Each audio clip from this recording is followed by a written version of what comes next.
e a destruição de Jerusalém foi profetizada. Graça e paz aprofundados, aqui é Luiz Carvalho, do nosso canal Aprofundando em Deus. Hoje nós vamos falar sobre Jeremias, capítulo 6. Jeremias é um livro muito profético, um livro que fala do que o Senhor fez com Israel. E aqui a gente chega no momento onde foi profetizado pelo profeta a destruição de Israel. Então nós vamos ver aqui o que vai acontecer nesse capítulo 6. Mas antes, se inscreva no nosso canal, dê o seu joinha, porque ele ajuda muito. Tem também meu canal do Instagram, o @evangelismo com coragem. Todos os dias a gente posta algo sobre evangelismo. Tem também meu canal pessoal, onde eu falo do meu trabalho, como eu faço para ter tempo livre, para estar aqui com vocês gravando, que é o Luiz Carvalho Pro. E também tem o 5am, que tem salas no Brasil, estou agora no Brasil. Tem sala dos Estados Unidos, que é onde eu participei mais, porque eu moro nos Estados Unidos. E tem também na Europa, onde eu quero em breve estar com os irmãos pessoalmente, a turma do Leandro, do Almir. Tem também a Sala das Mulheres. É uma benção. Aqui embaixo tem todas as descrições para você entrar nessa sala do 5am, para você orar, ler a palavra com a gente logo cedo, às 5 horas da manhã, que pela manhã te buscarei, como diz a música do Fernandinho, que a gente sempre coloca lá. Muito bem, o que está acontecendo aqui em Jeremias 6? Estou aqui com minhas duas Bíblias aqui de estudo. Nós vamos começar no versículo 2, que diz assim: a mulher formosa e delicada comparei a filha de Sião. Aqui o Senhor ele está comparando Israel, Jerusalém, Sião e Judá a uma mulher, né? Como tal, ela era chamada o quê? De sua esposa, né? E hoje, né, nós somos o noivo, a noiva de Cristo, né? E aqui ele é o marido e Cristo é o nosso noivo. Ele também equipara aqui o fato dela ter se desviado para ídolos infiéis, ou seja, isso é o quê? Isso é um adultério. Aqui está falando do adultério espiritual dessa esposa do Senhor, que é Sião, Judá, Israel, Jerusalém, todos eles. E depois a gente já pula já para o versículo 8, que diz assim, ó: ouça a minha advertência, ó Jerusalém, do contrário eu me afastarei inteiramente de você e farei de você uma desolação, uma terra habitada. Então aqui, Deus, através do profeta Jeremias, ele vem avisando o que vai acontecer com detalhes. Isso aconteceu alguns anos antes da destruição pelos babilônicos. E aqui ele está falando, gente, é o seguinte: se vocês não me escutarem, se vocês não me ouvirem, se vocês não caírem na real, achando que vocês podem fazer esse tanto de corrupção, esse tanto de alianças incorretas, de adultério espiritual, de idolatria, de adorar outros deuses que não são nada, né? Que são os vários pecados aqui que foram levantados e apontados por Deus. O que eu vou fazer? Eu vou me afastar de você. Então Deus sempre mostra, irmão. Deus sempre avisa, ele dá vários avisos. Deus não é um Deus que você comete um erro hoje e ele já te derruba ali. Não, Deus tem paciência, Deus é amoroso, Deus é benigno, sabe? Ele espera às vezes por anos e anos e anos, mas chega uma hora, e aqui Israel não errou da noite para o dia. Isso aqui foram décadas de erro, décadas de coração obstinado. Mas chegou uma hora que não teve como. Então eles foram muito avisados. Então Deus é um Deus bom, mas ele também é um Deus de justiça. Seria injusto para um Deus justo não cometer a sua justiça.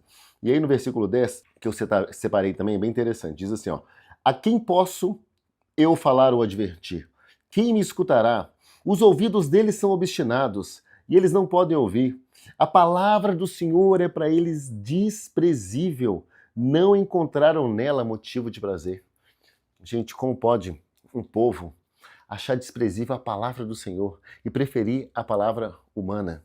Nessa palavra aqui, nós temos tudo que a gente precisa. Tudo que um ser humano precisa para ter uma vida próspera, uma vida abundante, para saber lidar com as pessoas, para receber as bênçãos dos céus, as bênçãos da terra, está aqui. Então a palavra do Senhor, ela é viva. Mas o povo de Israel desprezou. Desprezou, que na época eram pergaminhos, não era assim organizado como está hoje, eram pergaminhos. Eles desprezaram, eles matavam inclusive os profetas que iam alertá-los. Chegaram a esse ponto, entendeu? Então, aqui, o Senhor disse para o profeta para advertir os filhos de Deus sobre uma destruição iminente que aconteceria, né? A cidade estava com muita opressão, porque Deus sempre quer proteger e suprir o seu povo. E é muito trágico quando o povo não consegue ouvir a voz de Deus, quando a gente não consagra as coisas corretamente ao Senhor. Então o que eu peço para você? Peça para Deus para tornar os seus ouvidos sensíveis à sua voz. Que isso não aconteça com a gente, que o nosso ouvido não seja endurecido, que a gente tenha o ouvido aberto, sensível à voz de Deus, o coração quebrantado a Ele. Aí no versículo 11 também marquei a primeira metade aqui, o começo, diz assim, ó, mas a ira do Senhor dentro de mim transborda, já não posso retê-la. Aqui, o profeta Jeremias desabafando que não estava conseguindo, mas ele já estava difícil para ele avisar tanto para o povo, receber essa ira do Senhor. Essa ira do Senhor vinha para o profeta, ele falava, mas o povo não escutava, o povo não mudava o comportamento. Então pensa o tanto que sofreu esse profeta, que avisou, que fez a parte dele, mas o povo estava obstinado, cego nas suas riquezas, cego nas suas fortalezas, e acomodaram depois que Deus tirou eles do deserto, né, após sair do Egito. E no versículo 14 também chamou a atenção, que diz assim, eles tratam da ferida do meu povo como se não fosse grave. Paz, paz, dizem quando não há paz alguma. Aqui o que a palavra quer dizer? Aqui são aquelas pessoas que não exortam quando precisa exortar. Quando as coisas estão ruins, falam, não, tá tudo bem. E muitas vezes, líderes espirituais que por interesse não exortam, não cumprem a palavra, chegam a falar para pessoas, às vezes porque pessoas ajudam financeiramente, ajudam politicamente, falando, não, fica tranquilo, esse seu pecado aí não tem problema não, você vai para o céu do mesmo jeito. E aqui diz paz, paz, quando não há paz alguma. Não, tem coisas que não vai trazer paz não. Tem coisas, tem comportamentos que se a gente vê, nós não podemos permitir aquilo acontecer, porque aquilo vai trazer o quê? Destruição eterna para a pessoa. E qual é a consequência de um líder, de um sacerdote, de um pastor, de alguém que entende da palavra e permite com que as pessoas se mantenham no erro? Está aqui no próximo versículo. Ficarão eles envergonhados da sua conduta detestável? Não, eles não sentem vergonha alguma, nem mesmo sabem corar. Então não fica pessoas que não ficam com vergonha de não exortar, de não apontar um erro, de não falar as coisas corretas de acordo com a palavra, que omitem a palavra de Deus, mesmo conhecendo a palavra de Deus. Deus conhece seu coração. Deus sabe tudo que você já leu. Ele sabe quando você está omitindo a palavra de Deus. E isso é muito pior que uma pessoa que não conhece a palavra de Deus e erra. Então nós temos uma responsabilidade muito maior de transmitir isso, de nos posicionar quando a gente vê um erro, quando a gente vê um pecador na nossa frente cometendo algo errado, na nossa família, ou a gente mesmo. Portanto, cairão entre os que caem, serão humilhados quando eu os castigar, declara o Senhor. Então o que vai acontecer com aquela pessoa que não exorta, com aquela pessoa que omite a palavra de Deus? Vai cair junto daqueles que já cairão. Então muitos crentes, muitos pastores e líderes que conhecem a palavra, que pregam a palavra, que expulsam demônios, vão cair de maneira pior do que os ímpios que já estão condenados ao lago de fogo, ao inferno, ao sofrimento eterno. O próprio Jesus falou isso em Mateus. Quando chegar lá no final da vida, fala, mas Senhor, Senhor, em teu nome eu expulsei demônios, em teu nome eu profetizei. Jesus vai falar para ele, aparta-te de mim, porque eu não os conheço. Não os conheço porque não praticou aquilo que eu falei, não teve relacionamento, foi omisso, foi mentiroso, foi corrupto.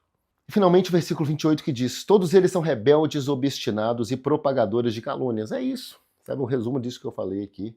Estão endurecidos, como o bronze e o ferro. Todos eles são corruptos. Então o que endurece a gente? Muitas vezes a ganância, o excesso de pecado, e aí o inimigo entra quando ele encontra uma brecha, e aí nos torna mais insensíveis à palavra, o amor ao dinheiro, e aí a pessoa vai se afastando da verdade, se afastando da oração, se afastando do 5 a.m., se afastando de um momento com o Senhor, de ajudar, de jejuar, de orar, de ler a palavra, e vai se tornando o quê? Duro.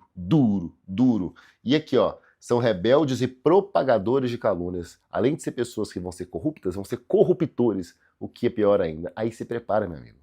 Se prepara porque vai ter consequência. A palavra de Deus está falando aqui nos últimos capítulos todos que a gente está lendo, que há consequência. Deus é um Deus de justiça. Deus não quer mandar ninguém para o inferno. O inferno não foi feito para o homem, foi feito para Satanás. Mas os homens, por recusarem a Deus, por virarem as costas a Deus, por negar essa palavra, eles vão para esse lugar que não era a vontade de Deus, que não era destinado a esses homens. E, infelizmente, a maioria está indo para lá do que está indo para o céu. Eu desejo que você vá para o céu. Vamos orar, Pai, em nome de Jesus. Eu declaro que essa pessoa que está assistindo esse vídeo, que chegou até aqui, é um abençoado, é um amado, é um favorecido, é um perdoado. Eu declaro, Pai, que nós somos praticantes dessa palavra. Não permita, Pai, que o nosso coração seja duro. Pai, amoleça o nosso coração. Torne os nossos ouvidos sensíveis.